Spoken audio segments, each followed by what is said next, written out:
NEET ചോദ്യപേപ്പർ ചോർച്ചയ്ക്കെതിരെ ജന്തർ മന്ദറിലെ വിദ്യാർത്ഥി പ്രക്ഷോഭത്തിനിടെയുണ്ടായ അക്രമ സംഭവങ്ങളും പോലീസിന്റെ അതിക്രമങ്ങളെക്കുറിച്ചും അന്വേഷിക്കാൻ സുപ്രീം കോടതി ഉന്നത അധികാര സമിതി രൂപീകരിച്ചു. മുൻ സുപ്രീം കോടതി ജഡ്ജ് ജസ്റ്റിസ് ആർ സുഭാഷ് റെഡ്ഡിയാണ് സമിതിയുടെ അധ്യക്ഷൻ. ജന്തർ മന്ദറിലും രാജ്യത്തിന്റെ വിവിധ ഭാഗങ്ങളിലും നടന്ന സമരങ്ങളിലെ അക്രമങ്ങളും പോലീസ് പ്രയോഗിച്ച ബലം നിയമപരമായിരുന്നു എന്നും സമിതി പരിശോധിക്കും.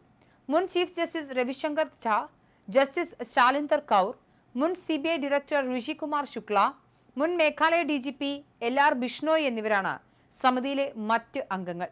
കഴിഞ്ഞ ജൂലൈ 20-ന് പാർലമെന്റിന്റെ മൺസൂൺ സമ്മേളനത്തിന്റെ ആദ്യ ദിനത്തിൽ നടന്ന CJP മാർച്ചിനിടെ വ്യാപകമായ അക്രമങ്ങൾ ഉണ്ടായിരുന്നു.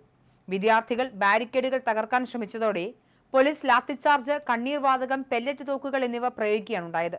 തുടർന്ന് കൊലപാതക ശ്രമം, പൊതുമുതൽ നശിപ്പിക്കൽ തുടങ്ങിയ ഗുരുതര കുറ്റങ്ങൾ ചുമത്തി നിരവധി പ്രതിഷേധക്കാർക്കെതിരെ കേസുമെടുത്തു.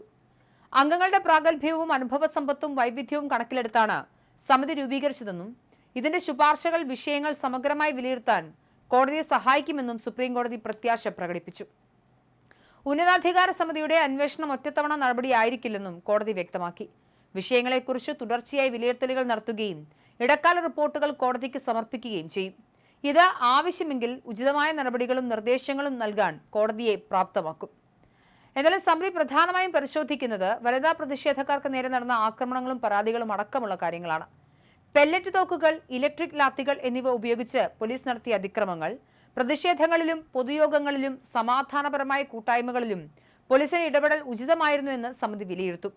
പ്രൊജക്ടൈൽ തോക്കുകളിൽ നിന്നും പ്രയോഗിക്കുന്ന ലോഹ പെല്ലറ്റുകൾ നിരോധിക്കേണ്ടതിന്റെ ആവശ്യകത പരിശോധിക്കുകയും ചെയ്യും. സുരക്ഷാ ഉദ്യോഗസ്ഥർ കൃത്യമായ യൂണിഫോമും നെയിം പ്ലേറ്റും ധരിച്ചിരുന്നോ എന്നതും പരിശോധിക്കപ്പെടും.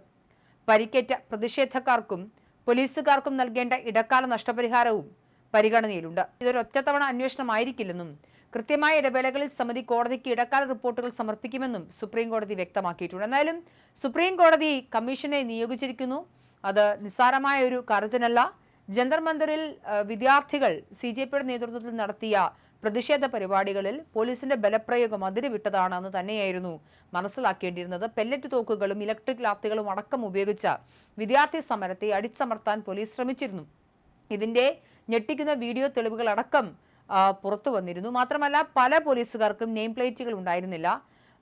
പലയിടങ്ങളിലും പോലീസിന്റെ വേഷം കെട്ടി അക്രമികൾ വന്നതായുള്ള അഭ്യൂഹങ്ങളടക്കം വന്നിരുന്ന ഒരു സാഹചര്യമുണ്ട്. മാത്രമല്ല, വിദ്യാർത്ഥികൾക്ക് നേരെ വലിയ തോതിൽ ആക്രമണം അഴിച്ചുവിട്ട ഒരു സാഹചര്യത്തിൽ പാർലമെന്റിൽ ഇതിന് മറുപടി നൽകേണ്ടതുണ്ട് കേന്ദ്ര സർക്കാർ എന്ന പ്രതിപക്ഷത്തിന്റെ ആവശ്യം പോലും ഇതുവരെയും പരിഗണിക്കപ്പെടാത്ത ഒരു സാഹചര്യത്തിലാണ് സുപ്രീം കോടതിയുടെ നിർണായക ഇടപെടൽ ഉണ്ടാകുന്നത്.